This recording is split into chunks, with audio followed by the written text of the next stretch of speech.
Je suis parti de chez moi pour aller vivre avec mon oncle car mes parents ne voulaient pas que j'étudie. Des années plus tard, quand mon oncle m'a légué tout son héritage, mes parents ont voulu en prendre une part. J'ai 22 ans et je vis avec mes parents et mon frère cadet dans une petite ville appelée Millbrook. C'est un de ces endroits où tout le monde se connaît et où les traditions familiales sont profondément enracinées. Ma famille vit ici depuis des générations, travaillant les mêmes emplois, vivant dans les mêmes maisons et suivant les mêmes routines. Depuis aussi loin que je me souvienne, j'ai toujours été différent du reste de ma famille. Alors que mon père et mon frère pouvaient passer des heures à bricoler des moteurs de voitures ou à réparer des choses autour de la maison, j'ai toujours été plus intéressé par les livres et l'apprentissage.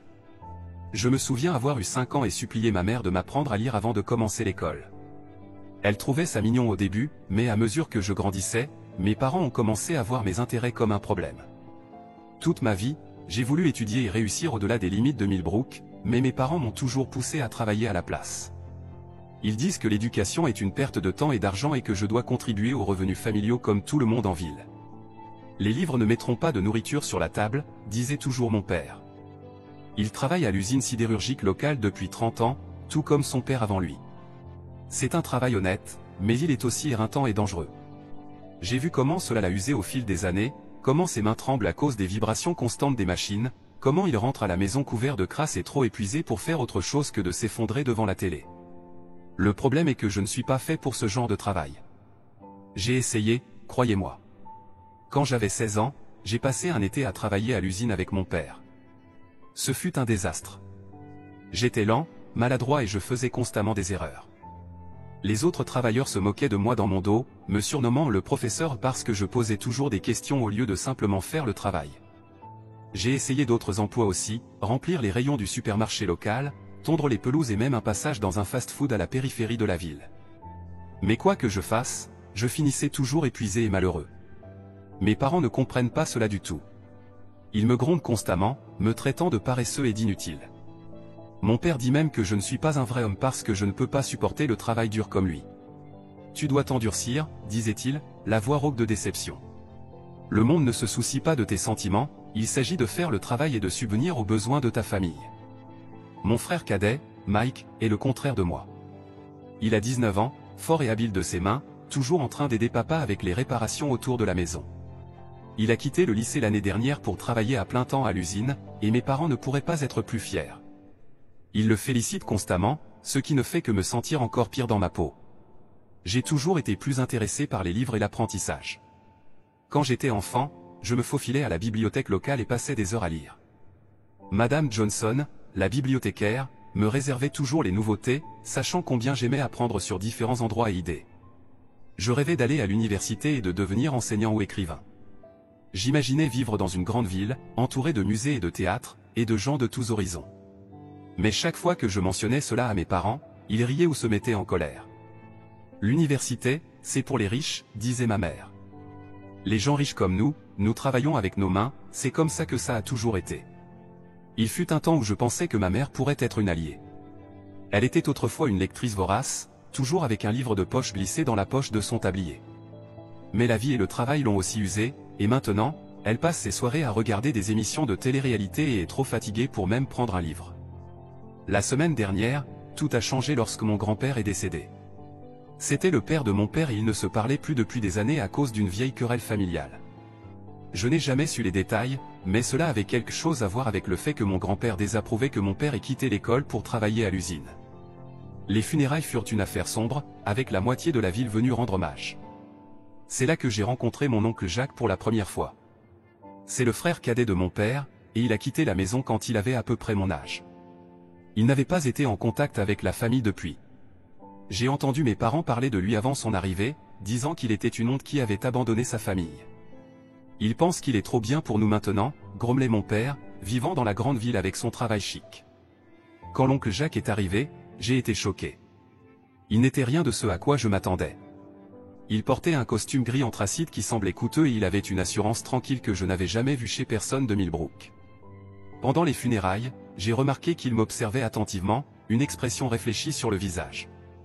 Après le service, alors que mes parents étaient occupés à parler à d'autres parents, l'oncle Jacques s'est approché de moi. Il m'a demandé comment allait ma vie, et pour la première fois depuis des années, j'ai eu l'impression que quelqu'un m'écoutait vraiment. Je lui ai parlé de mes rêves d'étudier et de la façon dont mes parents me poussaient à travailler à la place. Les yeux de l'oncle Jacques se sont illuminés et il m'a partagé qu'il avait été dans la même situation à mon âge. Ses parents, mes grands-parents, avaient essayé de le forcer à travailler dans l'entreprise familiale, mais il voulait étudier. Alors un jour, il a fait ses valises et est parti pour la ville. Il m'a raconté comment il s'était payé ses études en travaillant à temps partiel. Ce n'était pas facile, mais il a finalement obtenu son diplôme et a construit une carrière réussie dans la finance. Maintenant, il possède sa propre entreprise d'investissement en ville. J'étais ébahi par son histoire. C'était comme regarder une version de moi-même qui avait réellement réalisé ses rêves. L'oncle Jacques a dû voir quelque chose en moi, car il m'a fait une offre qui allait changer ma vie. Il m'a invité à venir vivre avec lui en ville. Il a dit qu'il m'aiderait à m'inscrire à l'université et me soutiendrait pendant mes études. Je n'en croyais pas mes oreilles. C'était tout ce que j'avais toujours voulu. Quand j'ai dit à mes parents l'offre de l'oncle Jacques, ce fut l'enfer. Ils l'ont accusé d'essayer de me voler et de me monter contre eux. Mon père a traité l'oncle Jacques de tous les noms, disant qu'il était égoïste et qu'il avait abandonné la famille. « Tu veux nous quitter aussi ?» a pleuré ma mère, les larmes coulant sur son visage. « Après tout ce que nous avons fait pour toi. » Mais je savais que c'était ma seule chance de m'échapper et de poursuivre mes rêves. Donc, malgré la colère de mes parents et la confusion de mon frère, j'ai fait mes valises et je suis parti avec l'oncle Jacques le lendemain. Le trajet jusqu'à la ville fut d'abord silencieux. J'étais perdu dans mes pensées sur ce que je laissais derrière moi et ce qui m'attendait. L'oncle Jacques semblait sentir mon tourment. « Je sais que ce n'est pas facile, dit-il, rompant le silence. Quitter tout ce que tu connais. Mais parfois, nous devons faire des choix difficiles pour grandir. » En conduisant, il m'a raconté davantage son propre parcours, à quel point il avait eu peur quand il est arrivé en ville pour la première fois, combien tout semblait écrasant. Mais il a aussi parlé de l'excitation d'apprendre de nouvelles choses, de rencontrer des gens de tous horizons, de construire progressivement la vie dont il avait toujours rêvé. « Ce ne sera pas facile, m'a-t-il prévenu. Il y aura des moments où tu douteras de toi-même, où ta maison te manquera tellement que cela te fera mal. Mais si c'est vraiment ce que tu veux, cela en vaudra la peine à la fin. » Cela fait une semaine que j'ai déménagé en ville avec l'oncle Jacques. Je m'adapte encore à la vie urbaine trépidante, mais je me sens plus vivant que je ne l'ai été depuis des années. La ville est tout ce que j'avais imaginé et plus encore, les immeubles imposants, la diversité des foules, le bourdonnement constant de l'activité. C'est à la fois exaltant et terrifiant. L'oncle Jacques vit dans un appartement spacieux dans un immeuble de grande hauteur. Ma chambre a une vue sur la ligne d'horizon de la ville, et je me retrouve souvent à regarder par la fenêtre, ne croyant toujours pas vraiment que je suis ici. L'oncle Jacques m'aide à me préparer pour les examens d'entrée à l'université. Nous passons nos soirées à réviser les tests pratiques et à discuter de différents sujets. Il est patient et encourageant, ne me faisant jamais sentir stupide quand je ne comprends pas quelque chose tout de suite. Je sais que mes parents sont furieux contre moi. Ils n'arrêtent pas d'appeler et d'envoyer des messages, alternant entre me culpabiliser et me menacer de me renier. Les messages de ma mère me brisent le cœur. Elle ne cesse de demander si elle a fait quelque chose de mal, si c'est de sa faute. Les messages de mon père sont plus en colère, me traitant d'ingrat et accusant l'oncle Jacques de m'avoir lavé le cerveau. Mais je tiens bon dans ma décision. Je dois faire cela pour moi. Je ne peux pas retourner à ce sentiment d'être piégé et incompris. Je ne peux pas abandonner cette chance de construire une vie différente. Je ne sais pas ce que l'avenir me réserve, mais je suis reconnaissant pour cette opportunité.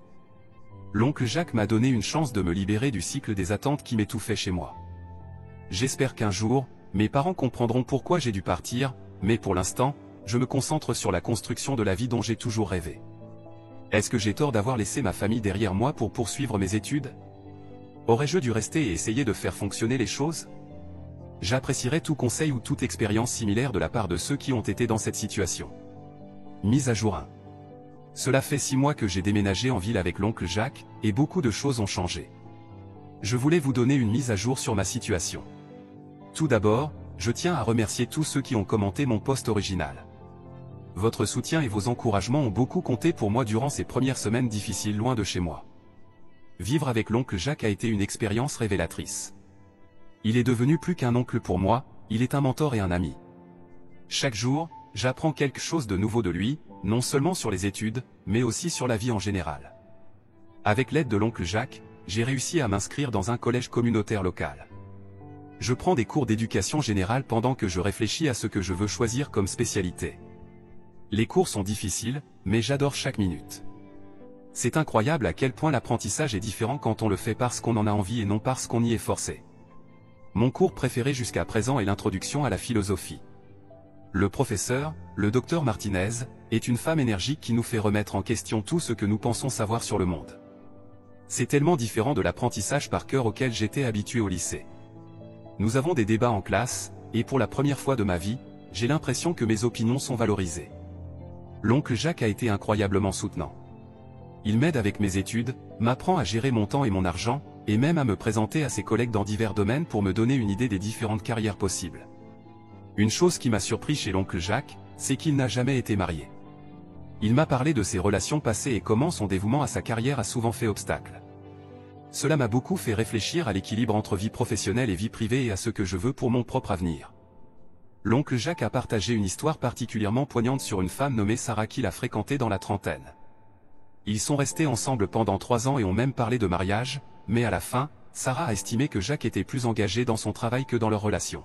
« Je pensais pouvoir tout avoir », m'a-t-il dit un soir au dîner. Mais parfois, tu dois faire des choix.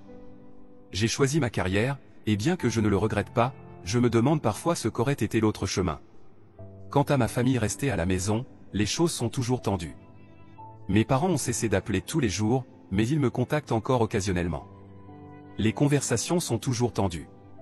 Ils ne cessent de me demander quand je reviendrai, me disant que je gaspille mon temps et mon argent avec l'éducation.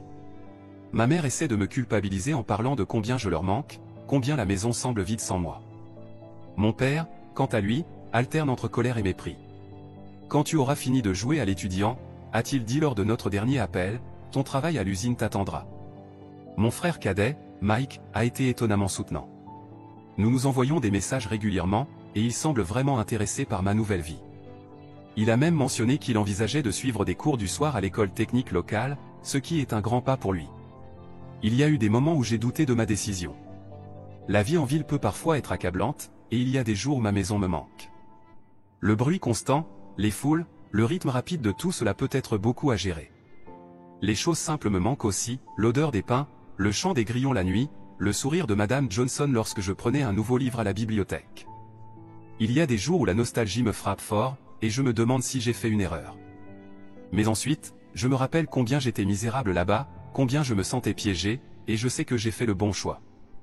Je pense à l'avenir que je me construis, aux opportunités que j'ai maintenant que je n'aurais jamais eues à Millbrook, et cela me donne la force de continuer. Mais l'oncle Jacques m'aide à travailler sur ses sentiments. Il m'a raconté plus en détail son propre départ de chez lui. Ce n'était pas facile pour lui non plus, mais il a dit, les choix les plus difficiles mènent souvent à la plus grande croissance. L'un des aspects les plus difficiles a été de me faire de nouveaux amis. J'ai toujours été un peu solitaire chez moi, et la ville peut parfois être isolante. Mais j'ai commencé à rejoindre des groupes d'études et à assister à certains événements sur le campus, ce qui m'a aidé à rencontrer des gens partageant les mêmes intérêts. Il y a un gars dans mon cours de philosophie, Alex, avec qui je passe beaucoup de temps ces derniers temps. Il vient aussi d'une petite ville, donc il comprend beaucoup de ce que je vis. Nous prenons souvent un café après les cours et parlons pendant des heures de tout, de nos expériences dans nos villes natales à nos rêves pour l'avenir. Financièrement, les choses sont serrées mais gérables. L'oncle Jacques couvre mes frais de subsistance, mais j'ai pris un emploi à temps partiel dans une librairie locale pour contribuer ce que je peux et économiser pour mon avenir. Ce n'est pas toujours facile de jongler entre le travail et les études, mais cela m'apprend des compétences précieuses en gestion du temps. Travailler à la librairie a été un rêve devenu réalité à bien des égards. Je suis entouré de livres toute la journée et je peux parler aux gens de littérature et d'idées. C'est tellement différent de tous les emplois que j'avais à Millbrook. Ma gérante, Lisa, soutient incroyablement mes études et veille toujours à ce que mon emploi du temps de travail ne soit pas en conflit avec mes cours. En regardant en arrière sur les 6 derniers mois, je suis étonné de voir à quel point j'ai grandi. Je suis plus confiant, plus indépendant et plus enthousiaste pour mon avenir que je ne l'ai jamais été. Je sais que j'ai encore un long chemin à parcourir, mais pour la première fois de ma vie, j'ai l'impression d'être sur la bonne voie. Je suis curieux d'entendre d'autres personnes qui ont fait des changements de vie similaires. Comment avez-vous géré la culpabilité et le doute? Et pour ceux qui ont été séparés de leur famille, avez-vous réussi à reconstruire ces relations? Tout conseil serait apprécié. Mise à jour 2. Cela fait 5 ans depuis ma dernière mise à jour et j'ai des nouvelles importantes à partager. Je m'excuse pour le long silence, mais la vie a été un tourbillon de changements et de défis. Tout d'abord, la bonne nouvelle, j'ai obtenu mon diplôme l'année dernière avec un diplôme en administration des affaires. Ce n'était pas facile, mais avec le soutien de l'oncle Jacques et ma propre détermination, j'y suis arrivé. J'ai même réussi à décrocher un emploi dans une start-up juste après l'obtention de mon diplôme. Le chemin pour y arriver n'a pas été sans heurts. Après le collège communautaire, j'ai transféré à une université de 4 ans. La charge de travail était intense et il y a eu de nombreuses nuits sans sommeil passées à étudier ou à travailler sur des projets, mais j'ai adoré chaque minute. J'ai rejoint le club de débat, écrit pour le journal de l'école et même étudié à l'étranger pendant un semestre en Espagne. Ce semestre à l'étranger a été un tournant pour moi. Il m'a ouvert les yeux sur la grandeur et la diversité du monde. J'ai fait des amis du monde entier, goûté à de nouveaux aliments, appris quelques mots de nouvelles langues. Cela m'a fait réaliser à quel point ma vision du monde était limitée en grandissant à Millbrook. L'oncle Jacques était là à ma cérémonie de remise des diplômes, rayonnant de fierté. Cela signifiait beaucoup pour moi de l'avoir là, surtout que mes parents ont refusé d'y assister. Ils n'acceptaient toujours pas mon choix de poursuivre des études, même après toutes ces années. Je les ai bien sûr invités, j'ai même proposé de payer leurs frais de voyage, mais mon père a refusé catégoriquement, disant qu'il ne célébrerait pas le fait que je perde des années de ma vie à acquérir des connaissances inutiles. Ma mère était plus douce à ce sujet, mais elle n'est toujours pas venue. Elle a au moins envoyé une carte, c'était quelque chose. Maintenant, pour la partie difficile de cette mise à jour. Il y a 2 mois, l'oncle Jacques est décédé subitement d'une crise cardiaque. Ce fut un choc pour nous tous, et j'ai encore du mal à accepter la perte. L'oncle Jacques n'était pas seulement mon oncle, il était mon mentor, mon soutien et, à bien des égards, la figure paternelle que je n'avais jamais eue. La dernière conversation que j'ai eue avec l'oncle Jacques me revient sans cesse en mémoire. Nous avions dîné ensemble pour célébrer mon nouvel emploi. Il était si fier. Il n'arrêtait pas de dire qu'il savait que j'avais ça en moi depuis le début. « Tu as parcouru un long chemin », a-t-il dit, les yeux pétillants, mais souviens-toi, ce n'est que le début. Continue d'apprendre, continue de grandir. Le monde est plein d'opportunités pour ceux qui n'ont pas peur de les saisir. Je n'aurais jamais imaginé que ce serait la dernière fois que je le verrais. Le lendemain matin, sa gouvernante l'a trouvé dans son bureau. Le médecin a dit que c'était rapide, qu'il n'avait probablement pas souffert, mais cela ne console guère quand je pense à toutes les choses non dites, à tous les conseils que je ne pourrais plus lui demander. À la suite de son décès, j'ai découvert que l'oncle Jacques m'avait tout légué dans son testament, sa maison, ses économies, son entreprise d'investissement, tout était maintenant à moi. J'étais stupéfait par sa générosité et la responsabilité qui en découlait. Quand j'ai appelé mes parents pour leur annoncer la mort de l'oncle Jacques, leur réaction n'a pas été celle que j'attendais. Au lieu d'exprimer leurs condoléances, ils ont immédiatement commencé à poser des questions sur l'héritage. Ils voulaient savoir combien d'argent l'oncle Jacques avait laissé et insistaient sur le fait qu'en tant que famille, ils avaient droit à une part. J'étais choqué par leur cupidité. Ce sont les mêmes personnes qui avaient coupé les ponts avec l'oncle Jacques il y a des années, qui avaient critiqué ses choix et l'avaient traité d'égoïste. Maintenant qu'il était parti et qu'il avait laissé derrière lui une succession substantielle, ils voulaient soudainement en profiter. La voix de mon père était rauque au téléphone, avec une excitation sous-jacente que je n'avais jamais entendue auparavant. Alors, combien le vieux a-t-il laissé derrière lui? Ça doit être une sacrée fortune, hein? Nous sommes aussi de la famille, tu sais, nous méritons une part de tout ça. Ma mère est intervenue, son ton si rupeux et doux, si différent du silence froid qu'elle maintenait depuis des années chaque fois que l'oncle Jacques était mentionné. Chérie, tu sais que nous t'avons toujours aimé. Nous sommes si fiers de ce que tu as accompli. Ne penses-tu pas qu'il serait agréable de partager cette bénédiction avec ta famille? Leurs mots me faisaient mal au cœur. Je me rappelais toutes les fois où ils avaient rejeté l'oncle Jacques, toutes les choses cruelles qu'ils avaient dites sur lui, et maintenant ils voulaient profiter de sa mort. Quand je leur ai dit que l'oncle Jacques m'avait tout légué, ils sont devenus furieux. Ils m'ont accusé de manipuler l'oncle Jacques, de l'avoir monté contre la famille. Mon père a même menacé de contester le testament en justice. Espèce d'ingrat, a-t-il craché, la voix s'élevant à chaque mot. Après tout ce que nous avons fait pour toi, tu penses que tu peux tout prendre pour toi? On verra bien. L'approche de ma mère était plus subtile mais tout aussi manipulatrice. Chérie, pense à ce que cet argent pourrait faire pour la famille. Nous pourrions enfin réparer la maison, peut-être même aider ton frère à démarrer sa propre entreprise. Ne veux-tu pas aider ta famille?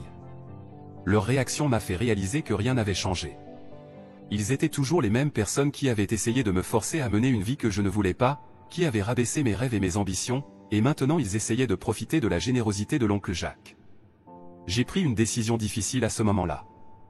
J'ai dit à mes parents que je ne partagerais pas l'héritage avec eux. J'ai expliqué que l'oncle Jacques m'avait légué sa succession pour une raison, parce que j'avais choisi de suivre ses traces, de valoriser l'éducation et la croissance personnelle plutôt que la loyauté aveugle aux attentes familiales. L'oncle Jacques m'a laissé cela parce qu'il croyait en moi et dans la voie que j'ai choisie, ai-je dit, la voix tremblante mais déterminée. Il m'a soutenu quand vous ne le faisiez pas. Je ne vais pas déshonorer sa mémoire en donnant ce qu'il a travaillé si dur à des gens qui ne l'ont jamais apprécié. Mais mes parents n'ont pas bien pris cela. Ils ont crié, menacé et essayé de me culpabiliser, mais je suis resté ferme. Et quand ils ont essayé de forcer la question, j'ai fait quelque chose que je n'aurais jamais pensé faire, j'ai coupé tout contact avec eux, comme l'oncle Jacques l'avait fait des années auparavant. Ce n'était pas une décision facile, mais je savais que c'était nécessaire pour mon bien-être.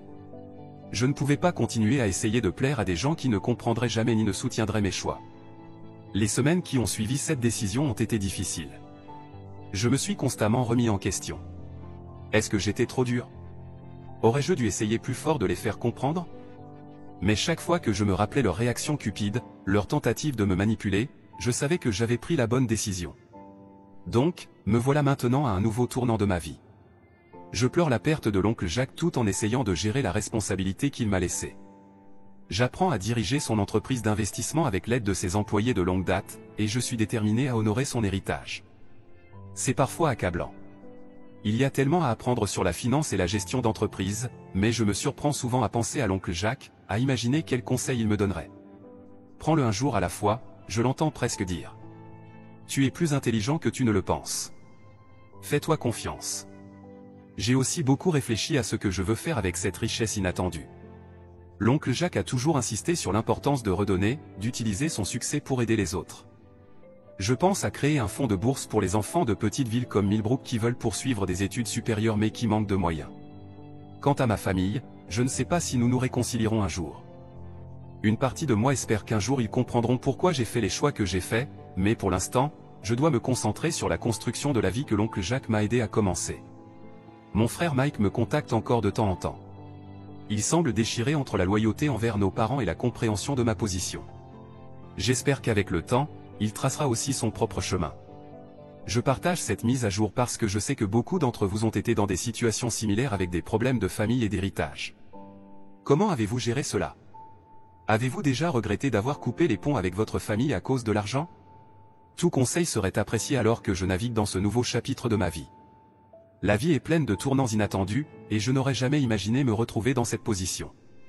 Mais je suis reconnaissant pour les opportunités qui m'ont été données et je suis déterminé à en tirer le meilleur parti.